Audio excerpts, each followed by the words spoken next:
Hi, this is no ordinary voice of spiritual ventriloquism. You are listening to the dummy himself.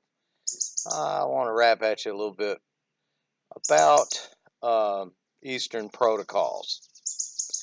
You know, being brought up here in the West, we have been trained, uh, mentally conditioned, and institutionalized into what the French call du jour equality, or I should say in the Latin, is du jour equality, which means right by right. Okay. We see this show up mostly in marriage laws here in this nation or Western nations in general. Um, and basically, what that means is that the woman or the man possess the same equal rights. Does not have any higher legal status than the other. And that's fine. That's how the Gentiles operate. That should be that way, I guess. That's been running that way for ever since the Roman Empire, and probably will not stop anytime soon. There are other ways in which we view this du jour equality too.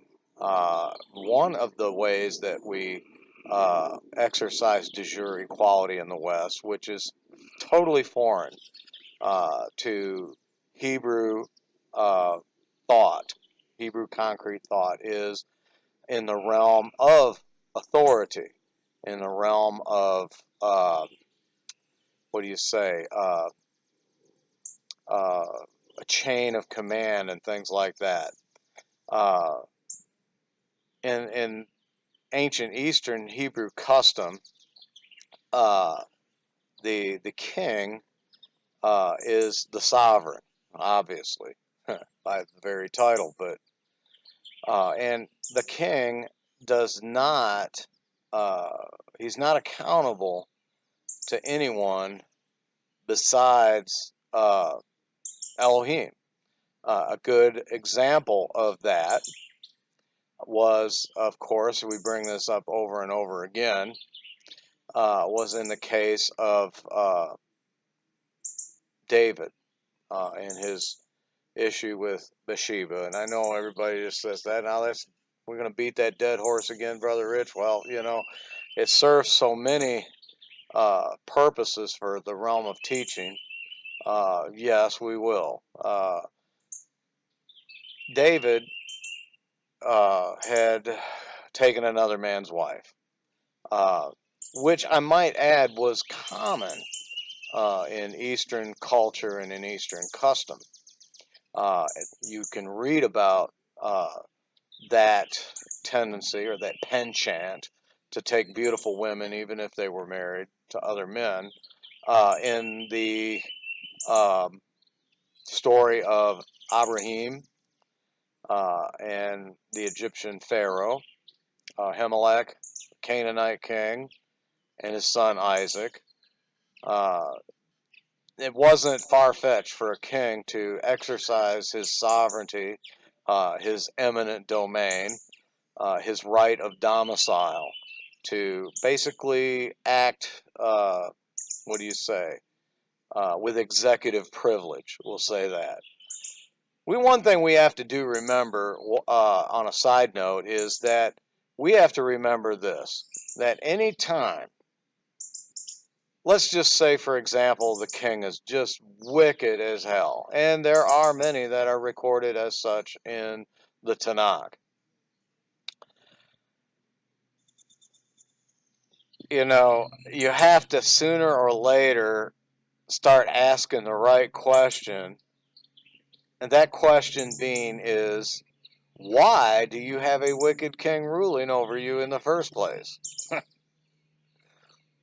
So it's all back on us again. That is actually one of the judgments of Yah. That if the ruler be wicked, that he has appointed that evil over you because, frankly, we're evil. Uh, but let's just say that that's not the case, okay? Or if it is, it doesn't really matter. the scriptures also say that the king shall do according to his own will. You know, they always do. They have no higher accountability except Yahweh. So whenever and this could be anything. This could be the president of a company. It could be your boss at work. It could be your pastor, an elder.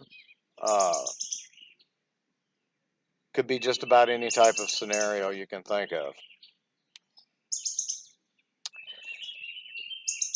Those men are in positions of authority, and they did not obtain those positions of authority by democratic vote. Now, that may be how the way it works in Christianity.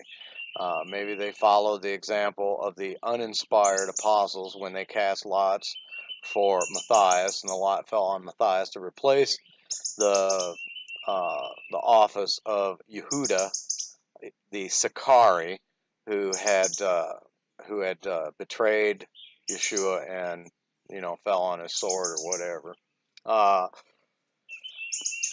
So that's the way it works out there in the world. But in Israel, those are gifts that are given to the body. Does that always mean that those gifts operate flawlessly and perfectly? Of course not. Okay, I've lived 55 years, and even in my own, realm of not a lot of responsibility except to that of my own family and the people that I deal with on a daily basis. Even I know that, there's just not too much that you can really do. Authority is authority. Gifts are gifts. Appointments are appointments, and they happen with or without your approval. Simple as that. And there is nothing you are ever going to do to change that. You are not going to, if you wanted to cause an insurrection or a schism or something like that, and the Bible is full of examples of that, even in the New Testament. You're going to do what you're going to do, but I can assure you that it is always hard to kick against the pricks. Whether you're right about something, whether you're wrong, whether a leader has done righteously or whether he has done unrighteously, it doesn't matter. You only have two choices before you. You can accept things as they are, write it off as an experience, and if you feel like you've been bitten by a snake or something like that, a king cobra, as they say, then I would just suggest that you not stick your hand in the cobra's box anymore. Because there's not going to be any recourse for you once decisions have been made or judgments have been made, right or wrong. Okay, we have to learn contentment within ourselves. We have to accept things as they are.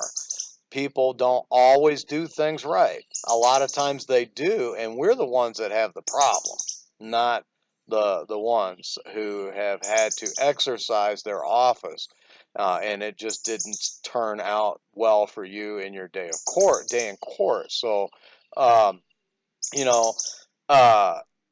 if I personally, and I'm just going to be perfectly honest with you, if I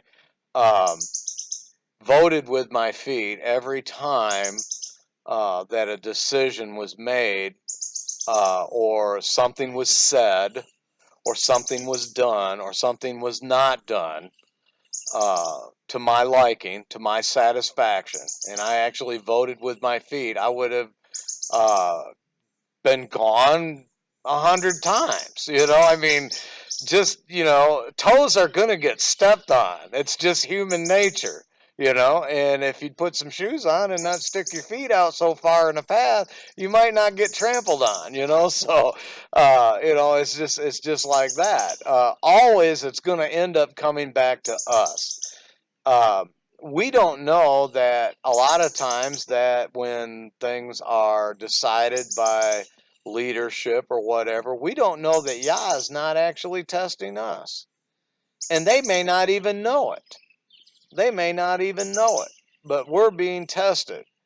It's not about who did right and who did wrong and the sum total in the end. It is about whether or not we're going to continually seek the face of Yah, and that we are going to strive to enter in at the straight gate and obey the pattern that's been set before us.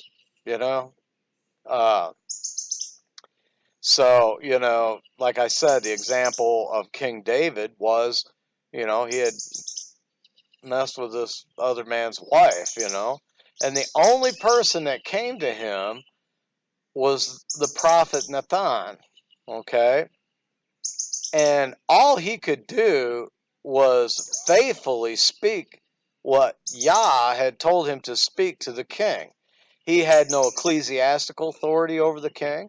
He had no political authority over the king. He had no military authority. There wasn't nothing that this prophet could have done except maybe stuck a spear through him. And then, whoa, because he would be breaking Torah even in that. David himself would not have brought harm to the king. The only thing he did was cut off the fringe of Saul's garment. That was the most violence that he had ever committed against King Saul. Now there were others like Shimei, or who blew that violence out of proportion, as if David had violently raped the kingdom from King Saul. That's just not the case. So anyway, I guess just in a sense, all I really want to say is this: is that there's been a divine ecclesiastical order set up in the body, okay, and it's not always going to, it's not always going to be a cash sale for you. It's not always going to be, the decisions that are made are not always going to fit what your visions are, what you think is right, or redress that you might feel that you're due. It may not come, the nature of someone who is a true leader is, and if he is actually serving Yah and the servant of Yah, and not the servant of man, he generally is not going to be accountable to man. Now, I know that certain leaders, like pastors and whatnot, and like I said, this can apply to any kind of social structure in life, any social, what do you say, construct, whether it be work or whatever, military,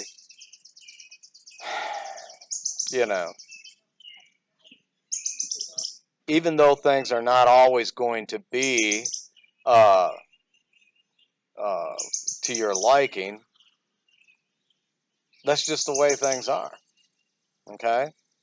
And you don't, and especially, look, I mean, come on, some of you people are sitting in your master's house, and you're stretching your hand over the table, and you're partaking of the food and the blessing and of the work that Yah has given a man, whether he be good or evil. It don't matter. That's what I'm trying to say.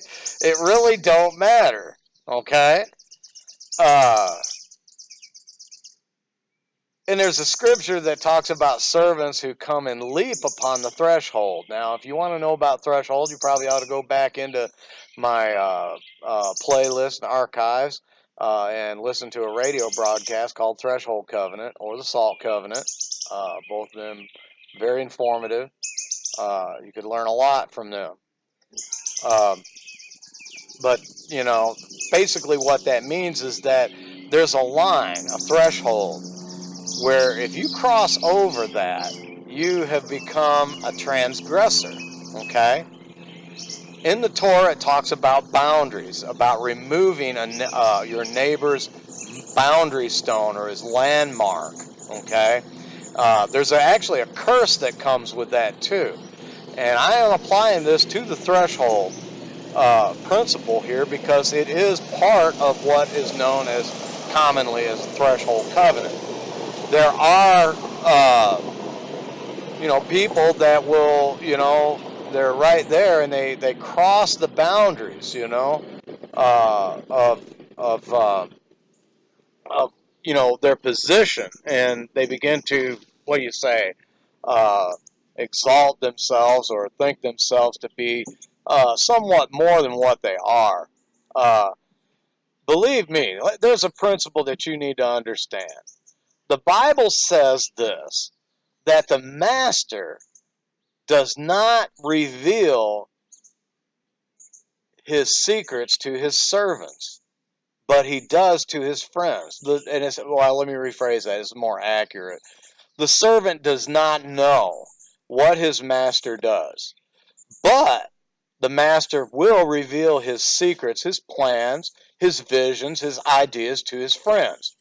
Now that doesn't mean because he don't tell you anything that you're not unliked or you're unimportant or you're, just, part of the fodder of the machine or whatever. Uh, that doesn't mean that's what that is. That means in every social situation, there are levels of what do you say, trust, levels of vetting. I was in the military and had a top secret security clearance with a special background investigation, special intelligence access. They don't give that to dummies, by the way. But this is the dummy himself talking to you. I found out how smart I really was. Anyway, which isn't much. uh, so, there's different situations where you will be brought in to the plans, the dreams, the visions, the thoughts of someone of higher import. That should be considered an honor. And you should actually cherish the fact that someone would extend their trust to you in a situation to share their thoughts and ideas because they really don't have to. Okay, even Yah, when he was on his way to destroy Sodom and Gomorrah, I think I have an insurrection at my home.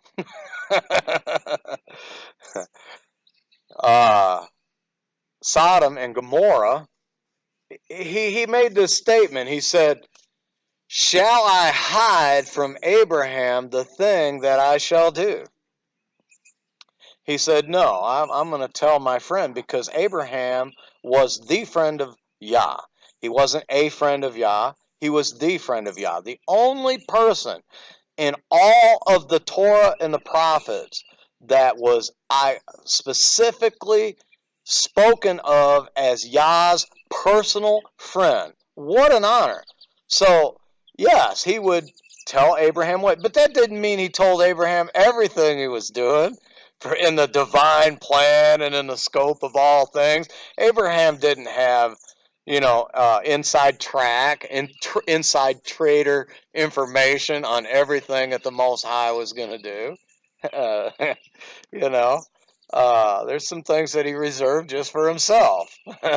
So anyway,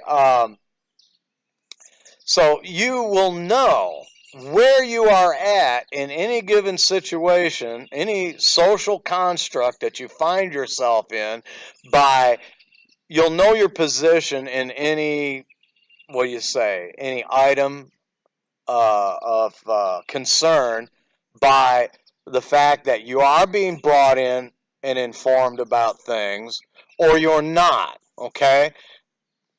Like I said, the king doesn't have to tell you anything. He can dream all these things up. He can have all of his own visions, and then all he has to do is speak the word only, like the centurion said in the New Testament, and then I will go and do what you tell me to do because I'm a man under authority. I'm not like the Hillel who, tried to view himself on some type of de jure equality with the Most High. One side note I might add, and I told this to Pastor Dow a few weeks back, I was out in the garden, and when Yah was on his way to see about the 5 cities, Sodom, Gomorrah, Zoar, and I can't remember the other names right offhand. He stopped by Abraham to let him know what he was going to do. And then you read about this whole discord about will you not destroy for 50 and 25 and 5 and 10 and all of that, right? And Yah said, I won't do it. If there's 5 righteous there, I won't do it. I guess there was actually only one righteous man there, and he was so, so evilly affected. His soul was so vexed and became so worldly by living amongst the Sodomites that later on, even he succumbed to something that was unseemly. And we've read all about that. So anyway, but the interesting thing was, I said,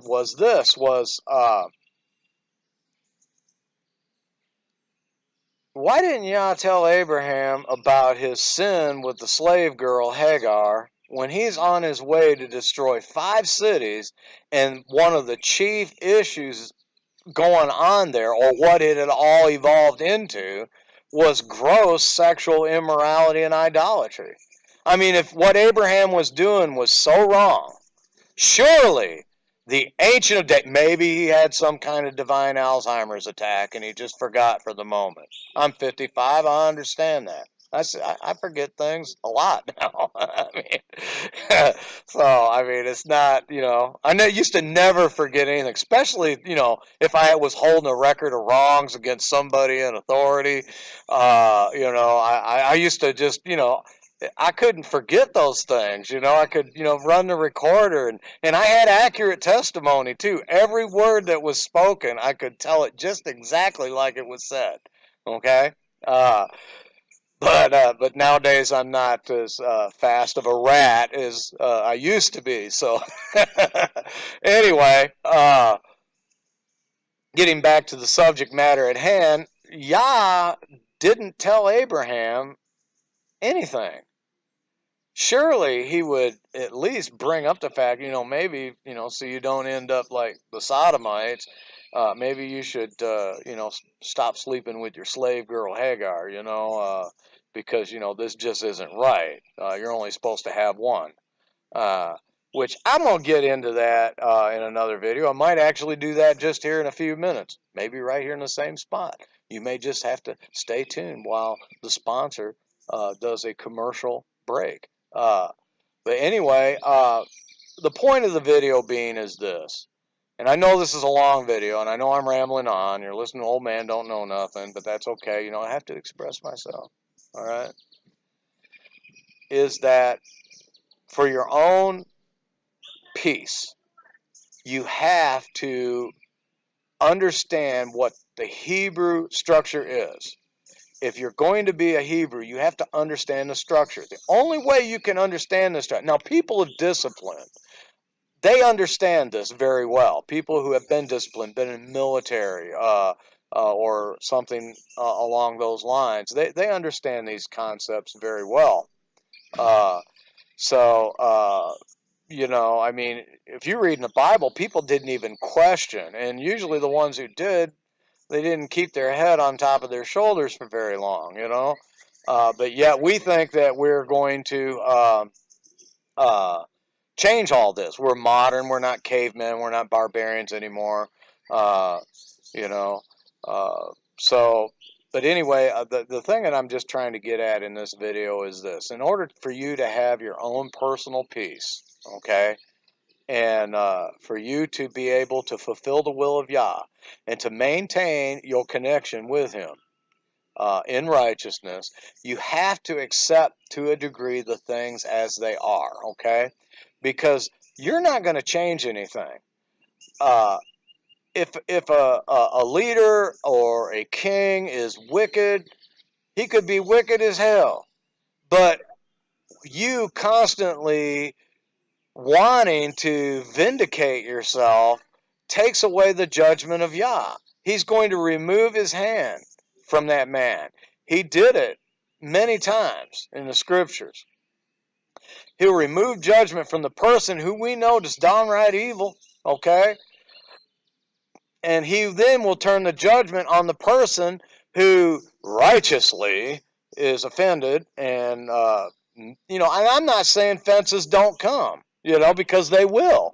The Messiah told us, he says, offenses shall come, but woe unto the man by whom the offense cometh. Okay? And he was speaking of his own betrayal. And yes, the woe was on Judas for betraying him.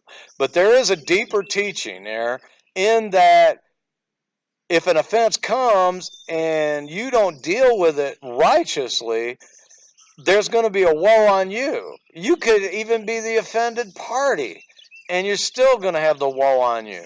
How many people have been done wrong in their younger years, okay? And then only to turn around and 25, 35, 45 years later, they're still living in the past. Somebody made a decision 8 months ago and you didn't like it. It didn't turn out well for you, and yet you froze in time right there, and you've done nothing to move on from that point forward. I mean, even businesses aren't going to keep their doors open while they're losing money. Come on, are you crazy? Come on, man. It's cash and carry, baby. If you keep, you know, putting things in the past, and keep living in the past, then all you're doing is spending your days in vanity, okay? And I mean the worst kind of vanity, because you're still trying to find hope in this world, and if that's the case and that's all you have, then you are of all men most miserable. I do hope you consider some of the things I say, because men that have been placed in authority are there, good or bad, okay? And they are there not by our charges, but by the charges of the Most High, okay? If it's of Him, you cannot destroy it anyway. You're not going to get your way anyway. But if it's of man, okay, it'll come to nothing, okay? So be content, all right? And if a man's wicked, a leader's wicked, and it comes to nothing, it just fizzles out and just dies, then you've gotten your vindication, right? Or at least you think you do. I don't know. Maybe you'd be deceived even then. Because is that going to compel you and move you on to serve the Most High even more? I don't think so. So pray for them to have the rule over you, for they must give an account for your soul. Wives, you can't be saved without your husbands. I'm sorry. That's the order. Okay? Assembly, you cannot be saved without your head. I'm sorry. Or heads, I might also add, because there is also overseers involved in this process. You can't be saved without them. All right? So, you better get with the program, because you got two choices in this life. Two. Only two. Okay? You can do what the Torah says for you to do, or you can, like I said earlier, you vote with your feet. Okay?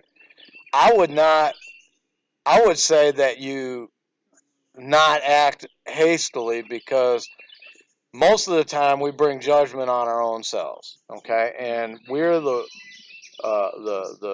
number one problem, okay? So anyway, hope I said something that will stimulate thought, and to pray for those that are in authority over you and the king, okay? And And don't curse the king. No, not even in your thought, okay? Because he is a link, he is a lifeline to your salvation, whether you like it or not, okay? Have a good day. Shalom.